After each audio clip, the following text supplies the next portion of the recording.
Hello everyone, welcome to my channel. मैं हूं प्रज्ञा और आज के लेक्चर में हम जो है क्लास 9 ज्योग्राफी का चैप्टर 2 इंडिया एंड इंट्रोडक्शन, इसका लास्ट पार्ट 11th पार्ट देखने वाले हैं। तो इससे पहले के जो पार्ट्स है उसमें हमने इंडियन सब कॉन्टिनेंट्स के बारे में जान लिया था, हमने इंडिया का स्टैंडर्ड मेरिडियन उसके बारे में जान लिया था। फिर उसके बाद जो हमने फिजिकल फीचर्स हैं इंडियन सब कॉन्टिनेंट्स के उसके बारे में देखा, हमने ग्लेशियर्स के बारे में देखा। फिर हमने कोल्ड डेजर्ट लद्दाख के बारे में डिस्कशन किया। फिर उसके बाद जो हमने हिमालयस के बारे में देखा, प्लेन एरियाज़ के बारे में देखा। उसके बाद जो हमने प्लेटियो एरियाज़ के बारे में देखा। उसके बाद जो है हमने कोस्टल प्लेन्स के बारे में देखा। तो काफ़ी सारी चीज़ें जो हमने इससे पहले के जो पार्ट्स है उसमें डिस्कस कर ली थी। तो आज का जो वीडियो लेक्चर है इसमें हम एक हॉट डेजर्ट के बारे में हम डिस्कशन करेंगे। तो ये है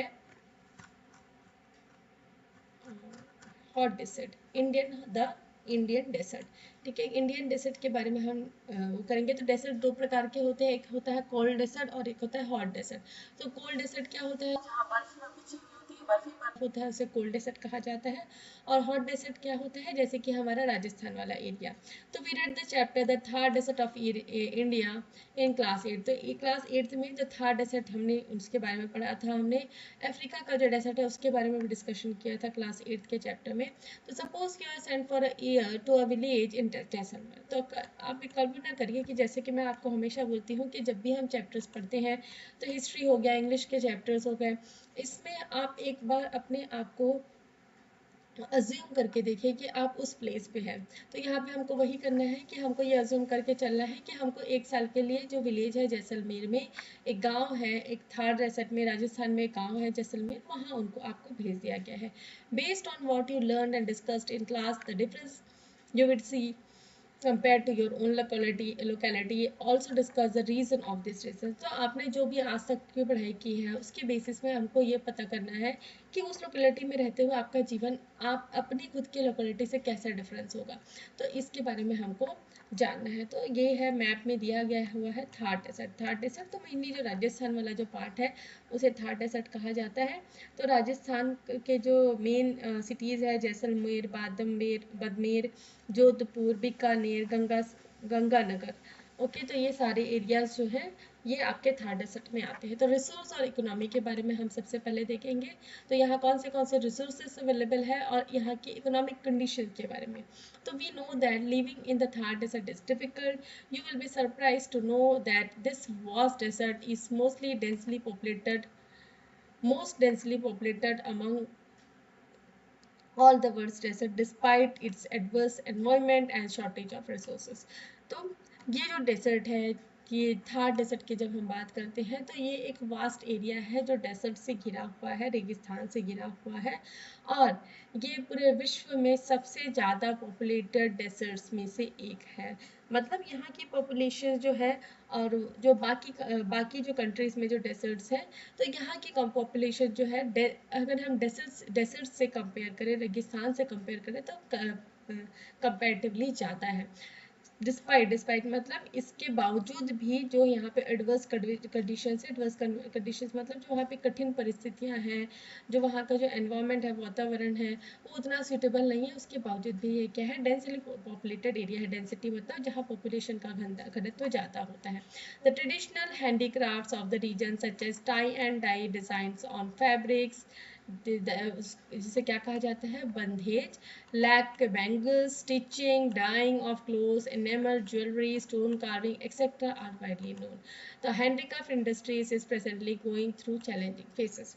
तो यह जो हैंडीक्राफ्ट्स बनते हैं, हैंडीक्राफ्ट्स मतलब हाथ से बनाई हुई जो भी वस्तुएं हैं, जैसे कि tie and dye design, tie and bandhej आपने सुना ही होगा। तो इसमें क्या किया जाता है, जो कपड़े हैं उसको धागे से बांधा जाता है, एक पोर्शन को धागे से बांधा जाता है, उसके बाद जो है डाई रंगाया जाता है। उसके साथ साथ लाख के बैंगल्स यहाँ बहुत फेमस है, कहीं ना कहीं आपने सुने होंगे। यहाँ के कपड़े पहनने का तरीका, स्टिचिंग का तरीका, और जो कपड़े को डाई किया जाता है, और एनिमल मतलब कलर्ड की हुई ज्वेलरी, ठीक है, जहाँ पे एनिमल लगाया जाता है उस तरीके की ज्वेलरी हो गई।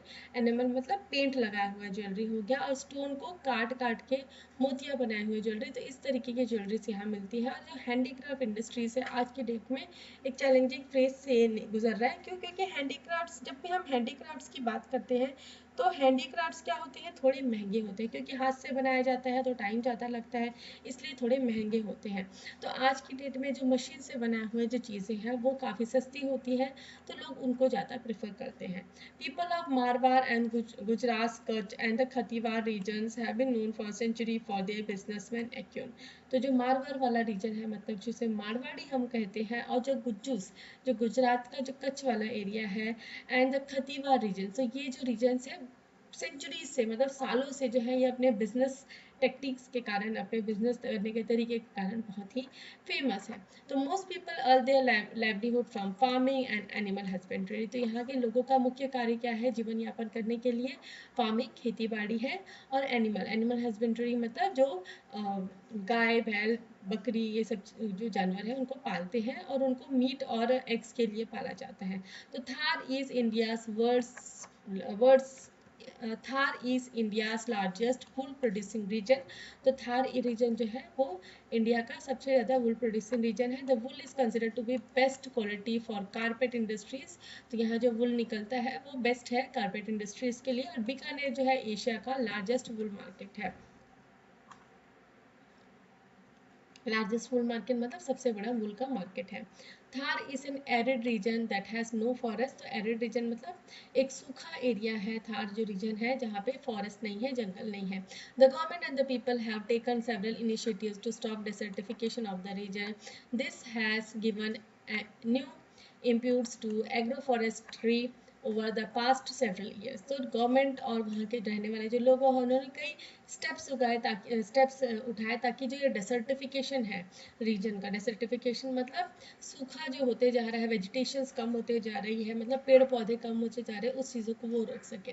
तो इससे एक नई राह मिली है एग्रो फॉरेस्ट्री इंडस्ट्रीज़ को, ठीक है, सेवरल ईयर्स में। तो khejri is an important local tree that is useful for both human and animals. तो एक लोकल ट्री है वहाँ का, जैसे कि हर एक रीजन का, जैसे कि हम इतने दिन से हम सोशल साइंस की पढ़ाई कर रहे हैं, ज्योग्राफी की पढ़ाई कर रहे हैं, तो उसमें हमने देखा है कि मतलब हर एक रीजन का एक पर्टिकुलर ट्री होता है उस लोकेशन के हिसाब से, वहाँ के क्लाइमेट के हिसाब से, टेम्परेचर के हिसाब से। तो यहाँ का लोकल क्या ट्री है, खेजड़ी, जिसका पिक्चर यहाँ पे दिया गया हुआ है। तो ये ह्यूमन्स और एनिमल दोनों के लिए इंपॉर्टेंट है। It leaves provide nutritious green fodder for life stocks. तो लाइफ स्टॉक जो भी है, बकरी है, ऊँट है, गाय है, जो भी है उनके लिए, जो भी वहाँ पे जानवर रहते हैं उनके लिए फॉडर का काम करता है, ग्रीन फॉडर का काम करता है, मतलब हरी घास का काम करता है। और its wood is use to construct buildings and make camel arts, ploughs etcetera. और इसकी जो लकड़ियाँ हैं उससे बिल्डिंग्स और कैमल आर्ट्स वगैरह बनाए जाते हैं। It root fix nitrogen in the soil. और इसकी जो जड़ है वो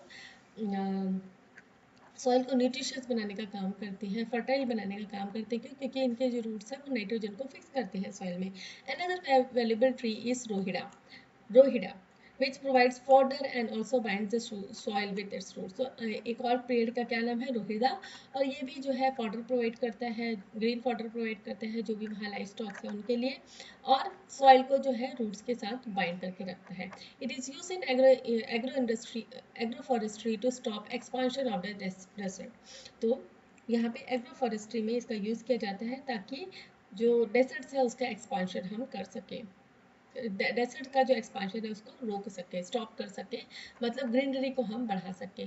और इसके वुड्स जो है वो फर्नीचर बनाने के लिए यूज़ किए जाते हैं। और इसकी जो बार्क है, इसकी जो छाल है, उसकी कुछ मेडिसिनल प्रॉपर्टीज है, मतलब वो मेडिसिन बनाने के काम आती है। तो हमको देखना है Indira Gandhi canal command area. तो इंदिरा गांधी केनाल के बारे में हमको देखना है। तो राजस्थान का केनाल, तो राजस्थान में जो नहर बनाई गई है उसके बारे में हमको देखना है। तो ये वो राजस्थान में नहर बनाई गई हुई है, ये राजस्थान वाला एरिया है, और ये नहर यहाँ पे से जा रही, मेन केनाल ट्रेन देखेंगे। The Rajasthan canal also known as Indira Gandhi canal. तो ये राजस्थान कनाल को और क्या कहा जाता है, इंदिरा गांधी कनाल कहा जाता है। And it is one of the India's mega project. तो इंडिया के एक मेगा प्रोजेक्ट्स में से एक है। It start from Harike barrage in Sultanpur. तो हरिके बैरेक से ये सुल्तानपुर वाला जो एरिया है वहाँ से ये स्टार्ट होता है। और Shri Ganganagar district saw ट्रेमेंडस growth in agriculture after the kanal was constructed. और ये इस कनाल के बनने के बाद जो गंगानगर वाला एरिया है यहाँ पे खेती में बहुत ज़्यादा इजाफा हुआ है। The history of canal construction, तो इसका हिस्ट्री क्या है कि कनाल कब बना, कैसे बना। The region experience a terrible drought in 1899 to 1900।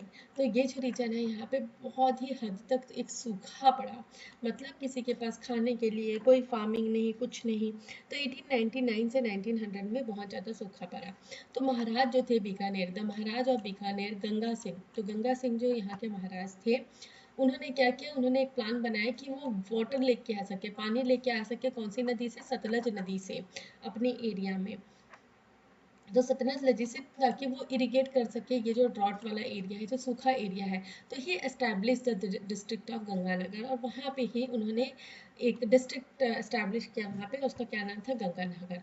Work on digging the canal begin after India gain independence, और इसका जो वर्क है, जो कैनाल का डिगिंग प्रोसेस है, वो कब गेन हुआ, जब इंडिया ने इंडिपेंडेंस गेन हुआ। It was named Indira Gandhi canal in 1985। तो 1985 में इसे इंदिरा गांधी कैनाल का नाम दिया।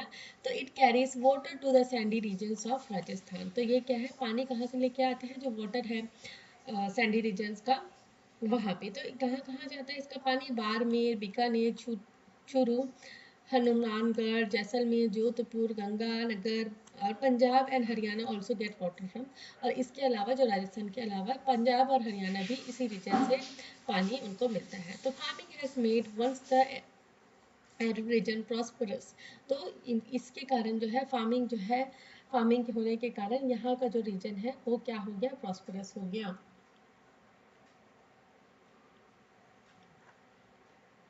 प्रॉस्परस हो गया मतलब फलने फूलने लग गया। तो many other changes have also occurred with the development of irrigated agriculture, तो इसके साथ साथ कई सारे डेवलपमेंट भी यहाँ पे हुए।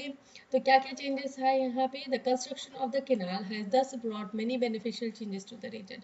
तो ये जो कैनाल के बनने के बाद जो यहाँ बहुत सारे लाभप्रद चेंजेस यहाँ पे आए। तो but it has also raised numerous problems and challenges, और बेनिफिशियल चेंजेस के साथ साथ इसने यहाँ बहुत सारे प्रॉब्लम्स और चैलेंजेस भी लेके आए। तो one big challenge is cleaning the sand from the desert that is constantly blown into the canal, blocking the flow of water.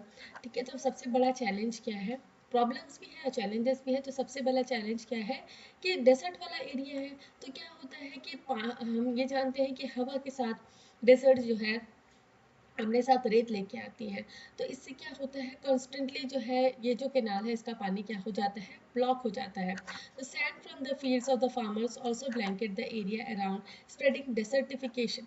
तो इसके साथ साथ जो भी सैंड्स है फील्ड्स में, Sands from the field of the farmers, ये भी जो है एरिया को ब्लैंकेट कर देता है, इससे भी डेसर्टिफिकेशन हो जाता है। और अनदर सीरियस प्रॉब्लम क्या है, जो कैनाल वाटर है, जो कैनाल वाटर है जो अंडरग्राउंड सीप हो जाता है, क्योंकि रेतीला जमीन है, तो रेती में क्या है, पानी जल्दी सोख लेता है, causing it more saline and creating problem for farming. और इससे क्या हो जाता है, पानी नीचे जमते जाता है, और क्या हो जाता है, जो रेती वाला एरिया होने के कारण जो है ये बहुत ही ज़्यादा जो मिट्टी है वहाँ की सलाइन हो जाती है, इससे भी प्रॉब्लम होती है फार्मिंग में। तो this problem in farming are causing farmer to migrate to cities for employment. और इन प्रॉब्लम्स के कारण जो यहाँ के जो फार्मर्स हैं वो अब शहरों में बसते जा रहे हैं एम्प्लॉयमेंट के लिए। तो cattle herdsman and shepherds also face a problem, farmers do not permit them to graze their flocks on their irrigated land. A scientific solution need to be found for this problems that could benefit all people of the region. तो अब भाई जो major जो regions है उनको अब क्या है, इरिगेट किया जा रहा है, वहाँ पे खेती की जा रही है। तो इससे जो कैटल हर्ड्समैन और शेपर्ड्स हैं, कैटल हर्ड्समैन मतलब जो भी गाय भैंस या फिर ऊँट पालने वाले जो जो लोग हैं उनको ऐसे हेड्समैन कहा जाता है। शेपर्ड्स वो लोग होते हैं जो बकरी या भेड़ पालते हैं। तो ये लोग को भी यही प्रॉब्लम हो रही है कि उनको ग्रेसिंग के लिए अपने जो भी जानवर हैं उनको घास चराने के लिए जगह नहीं मिल रही है। देयर फ्लॉक्स मतलब जो भी उनके पास झुंड है, जो भी गाय बैल बकरी का झुंड है, फ्लॉक्स, उसको फ्लॉक्स कहा जाता है। तो इसके लिए उनको लैंड अवेलेबल नहीं हो पा रही है। तो इसका कोई साइंटिफिक सोल्यूशन खोजने की ज़रूरत है, ताकि ऑल जो जो सारे जो लोग हैं यहाँ के जो रीजन में उनको बेनिफिट हो सके। तो next is different types of minerals are found in Thar region, this include ilmenite ilmenite in Bikaner and Barmer, limestone in Jaisalmer, Jodhpur, gypsum in Bikaner, granite in Barmer, oil and natural gas in Jaisalmer and Bikaner. तो इतने सारे mineral resource यहाँ पे available है. तो अलग अलग regions में अलग अलग तरीके के मिनरल रिसोर्स अवेलेबल है. तो do you know that the white marble quarried at Makrana in Nagaur district were used to construct Taj Mahal. तो क्या आपको पता है कि ताजमहल जिस वाइट मार्बल से बना हुआ है वो इसी रीजन से ले जाकर बना हुआ है.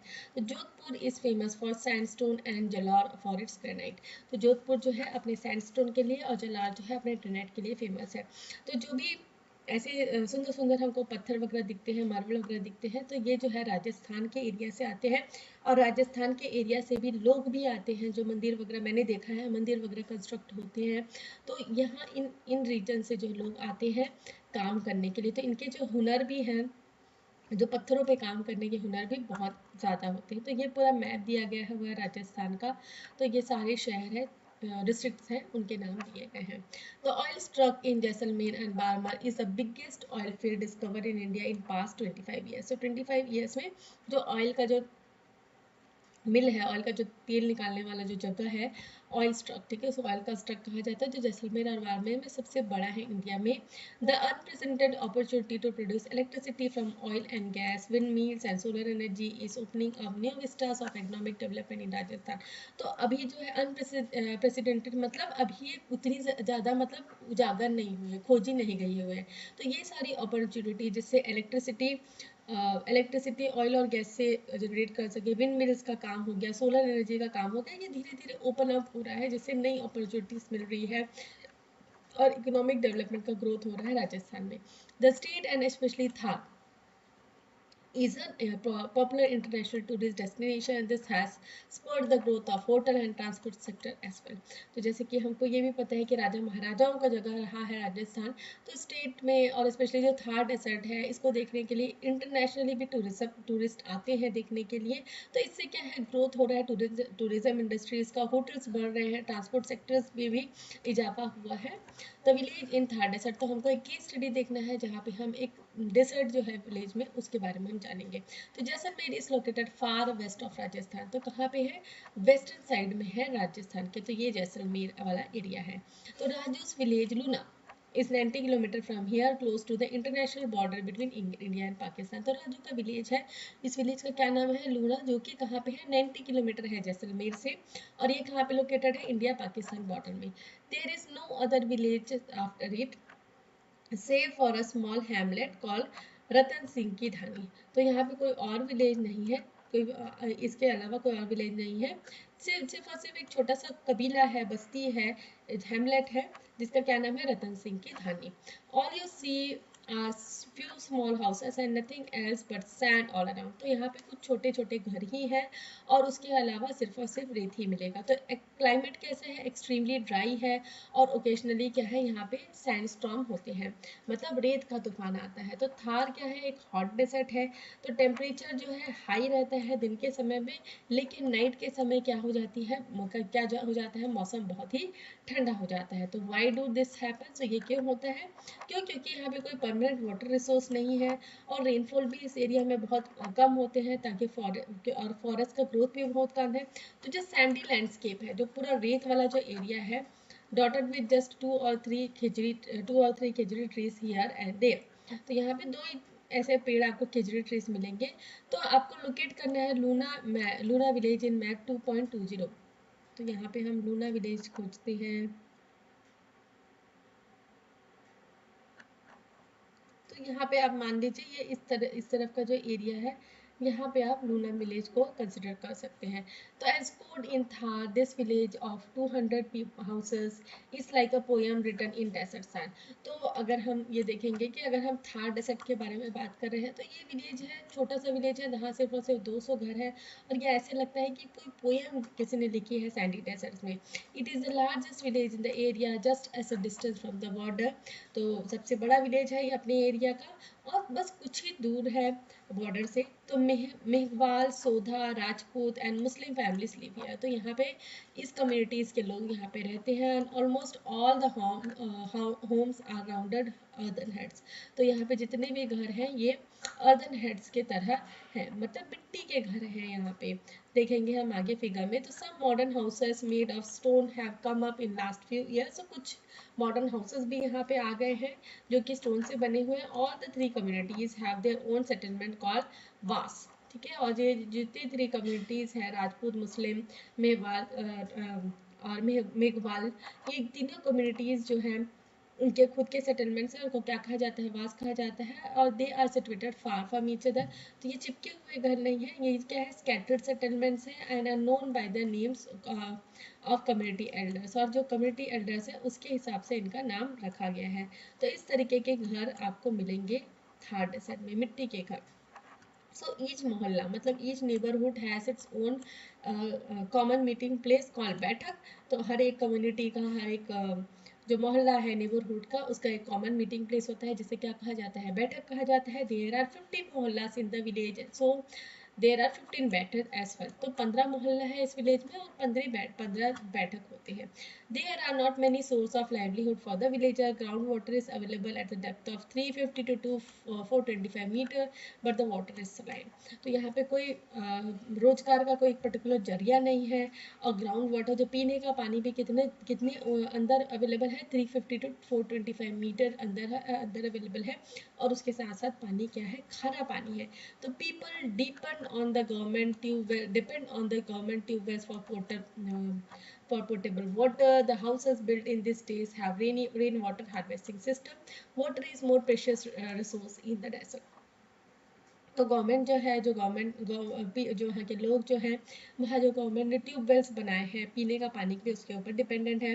और हाउसेस जो है आज के डेट में उनके पास रेन वाटर हार्वेस्टिंग सिस्टम है ताकि वो पानी को स्टोर करके रखे। तो पानी जो है रेगिस्तान वाला एरिया में बहुत ही प्रेशियस रिसोर्स है, बहुत ही कीमती रिसोर्स है। तो people are more carefully protecting water than even their life. तो लोगों के लिए वहाँ पानी जो है अपनी जान से जाता है। तो cloud arrive in July, August, September but float away without bringing rain. तो यहाँ पे काले बादल छाते हैं जुलाई, अगस्त और सितंबर के टाइम में, लेकिन वो बिना बारिश किए हुए चले जाते हैं। Sometime it rains but rain drops evaporate before touching the earth. Can you imagine कि वहाँ पे कभी कभी रेन हो भी जाती है, लेकिन रेन क्या होती है? इतनी गर्मी होती है कि रेन ड्रॉप जो है जमीन को टच करने से पहले ही क्या हो जाता है? इवापोरेट हो जाता है। Also it does not usually rain over the whole region. There could be shower in one village while the neighboring village is completely dry. तो यहाँ पे अगर रेन होती है तो खंड वर्षा हमारी लैंग्वेज में कहा जाता है। तो इसका मतलब क्या होता है? एक रीजन में हो सकता है पानी गिर रहा होगा, लेकिन अलग जो दूसरा जो रीजन है वहाँ पे पानी ना गिरे, वरना दूसरा जो विलेज है वो completely ड्राई हो। It rains for only 10 to 15 days in a year and the average annual precipitation never exceeds 25 centimeter. तो नॉर्मल जो रेन है वो कोई भी रीजन में 200 से 300 सेंटीमीटर तक होती है, लेकिन यहाँ पे कितनी कम होती है? 25 सेंटीमीटर तक ही होती है। और सिर्फ साल में 10 से 15 दिन के लिए बारिश होती है। A few years back, water was piped 45 kilometre from Keriya village to Dhabri village for distribution.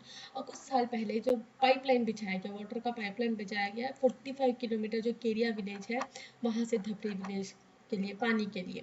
So some people conserve water in small wells even today. You can see in figure 2.2 how people keep wells locked and it show how precious water is in desert. तो figure 2.28 यहाँ पे हम देख सकते हैं। तो ये क्या है? वेल्स है, ठीक है, कुएं हैं जिनको बकायदा ढक के रखा गया ताकि पानी जो है इवोपरेट ना हो जाए। तो ये वेल्स है स्टोरिंग वाटर्स के लिए। तो most people earn their livelihood by manual labour और animal husbandry. It is it is it is it is impossible to do much farming and just a handful of families engage in rain-fed farming for 5 to 6 months in a year. तो यहाँ पे जो livelihood है ये manual labour या animal husbandry के द्वारा ही किया जाता है। और यहाँ पे ज़्यादा खेती बाड़ी करना पॉसिबल नहीं है। कुछ ही फैमिलीज जो हैं वो रेन फेड एरियाज में फार्मिंग करते हैं 5 से 6 महीना साल में। और यहाँ पे जो मेन क्रॉप्स है ये कौन से हैं, जवार और बाजरा है, जिनको बहुत कम पानी की ज़रूरत होती है अपने ग्रोथ के लिए। तो पीपल ऑल्सो सेल मैत्री सीड्स, ठीक है, ये मैत्री सीड्स है जो एक फ्रूट होता है जो मेलन की तरह दिखता है, from which oil is extracted, जिससे क्या है तेल भी निकाला जाता है। तो sheep, goat, cattle, camel are the life stock. तो यहाँ पे कौन से लाइफ स्टॉक्स हैं, शीप हो गया, गोट हो गया, कैटल हो गया, कैमल हो गया, और ये यहाँ पे लाइफ स्टॉक्स हैं। the animals are usually bred for sale। तो एनिमल्स को क्यों पाला जाता है, ताकि उसको वो सेल कर सके। तो मिल्क और ghee are used only for household purposes, और ये जो जानवर है जिनसे इनको दूध मिलता है और घी निकालते हैं, उसको अपने खुद के यूज़ के लिए वो यूज़ करते हैं। People also have started selling milk. तो ये जो मिल्क है उसको भी वो बेचना चालू कर दिया है उन्होंने। तो डेयरी मैन जो है वो डेली आता है ताकि वो विलेज से मिल्क कलेक्ट कर सके। Until few years people use to take their livestock to annual cattle fair held in Balotra in Barmer district. और कुछ साल पहले जो है जो लोग हैं अपने लाइफ स्टॉक्स को कैटल फेयर में लेके जाते थे बल्तोरा बाड़मेर डिस्ट्रिक्ट में। The herders take their livestock up to 10 to 15 kilometre from the village to graze। और अपने जो कैटल्स हैं, अपने जो लाइव स्टॉक्स हैं, उनको चराने के लिए जो चरवाहे हैं वो उनको कहाँ लेके जाते हैं, विलेज से 10 से 15 किलोमीटर दूर तक लेके जाते हैं। तो काउस और कैमल्स मतलब ऊँट और जो गाय है उनको ग्रेस कर अपने से ही ग्रेस कर लेते हैं, लेकिन जो शिप्स और गोट है उसको उनको निगरानी में रखना पड़ता है। Apart from their houses in the village people have their own dhanis where they go with their livestocks. तो अपने घर के अलावा, ठीक है, अपार्ट फ्रॉम देयर हाउसेस, ठीक है, पीपल लोगों के पास खुद की धानीज होती हैं जहाँ वो अपने लाइफ स्टॉक के साथ जाते हैं। If you roam the desert you will see this dhani spread out far apart from the desert. अगर हम डेजर्ट वाले एरिया में जाएंगे तो हमको इस तरीके की धानीज यहाँ पे देखने के लिए मिल जाएंगी। वाटर कंजर्वेशन एंड मैनेजमेंट के बारे में हमको देखना है। तो वाटर एक नेचुरल रिसोर्स है and it is necessary not just human but plants and animals today. ठीक है, प्लांट्स और एनिमल्स के लिए भी ये बहुत ज़रूरी है।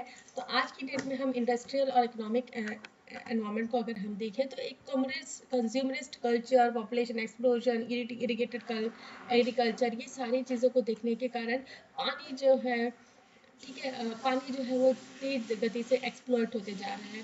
तो इट इज़ नाउ क्रूशियल, ठीक है, ये आज की डेट में बहुत ज़रूरी है कि हम वाटर का कंजर्वेशन करके रखें। तो मेथड्स क्या है वाटर कंजर्वेशन के लिए, तो एवरी सिटीजन जो है सोसाइटी और गवर्नमेंट में इसको हमको साथ मिलके क्या है स्टेप्स उठाने हैं ताकि हम वाटर को कंजर्व करके रख सकें, मतलब संरक्षित करके रखें। तो हमको अपना जो वाटर रिसोर्स है उसको और डिस्पॉइल होने के लिए डोमेस्टिक और इंडस्ट्रियल वेस्ट से, मतलब आप जो डिस्पॉइल्ड मतलब खराब होने से बचाना है अपने खुद के डोमेस्टिक जो हमारा जो पानी जाता है घरों के जो नाली से वो वहाँ वाटर रिसोर्सेज में ना मिले और इंडस्ट्रियल वेस्ट जो वाटर रिसोर्स में ना मिले। तो पीपल जो लोग हैं उनको बाथ और वॉश क्लोथ्स नहीं करने चाहिए। जो ड्रिंकिंग वाटर का जो रिसोर्स है वहाँ पे उनको नहाने धोना और कपड़े धोने का काम नहीं करना चाहिए। जो आइडल्स कंटेनिंग पॉजिटिव जो भी हम गणेश की मूर्तियाँ बनाते हैं और जो दुर्गा माँ की मूर्तियाँ बनाते हैं उनमें पॉइजनस केमिकल्स रहता है, पेंट्स रहते हैं, इनको जो है वाटर बॉडीज़ में डायरेक्टली जो है वो इमर्स नहीं किया जाना चाहिए, मतलब डुबाना नहीं जाना चाहिए। तो weeds growing in the water should be removed. और जो पानी में उगने वाले जो घास है उनको रिमूव करना जब बहुत ज़रूरी हो जाता है। तो water can be redistributed from high rainfall area to low rainfall area via canals, reduce to reduce water disparity between region. At the same time, measures like water storage, population control, improved irrigation techniques, expansion of forest cover, judicious use of groundwater, water recycling can help augment our water reserves. तो पानी का redistribution करना बहुत ज़रूरी है। तो जिस area में ज़्यादा रेनफॉल होती है वहाँ से हम नहर के थ्रू, है ना, कैनाल्स के थ्रू जो लो रेनफॉल वाले एरिया है वहाँ तक पानी पहुँचा सकते हैं। और उसके साथ साथ जो है वाटर स्टोरेज की टेक्निक्स को बढ़ाना ज़रूरी है, पॉपुलेशन को कंट्रोल करना बहुत ज़रूरी है, इरीगेशन टेक्निक्स को बढ़ाना ज़रूरी है, फॉरेस्ट कवर को बढ़ाना ज़रूरी है। और हमको जो ग्राउंड वाटर है उसका एक प्रॉपर यूज़ हो सके, एक सावधानी से हम उसको यूज़ कर सके। और वाटर रिसाइकलिंग भी हमको करनी बहुत बहुत ज़रूरी है। तो ट्रेडिशनल वाटर कंजर्वेशन मेथड्स क्या है? तो एंशियंट टाइम में लेक्स, पॉन्ड, टैंक्स बनाए जाते थे ताकि जो है पानी जो है उसको हम स्टोर करके रख सकें और जो पानी की जो दिक्कत है उसको कम कर सकें। तो एग्जाम्पल्स है constructing lakes periodically, repairing the existing one, diverting the course of rivers and linking lakes to conserve water. तो इसका एग्जाम्पल्स क्या है? हम लेक्स बना के रख सकते हैं और इन लेक्स का मेंटेनेंस करवाएं और जो रिवर्स है और लिंकिंग लेक्स है उसको कंजर्व करके।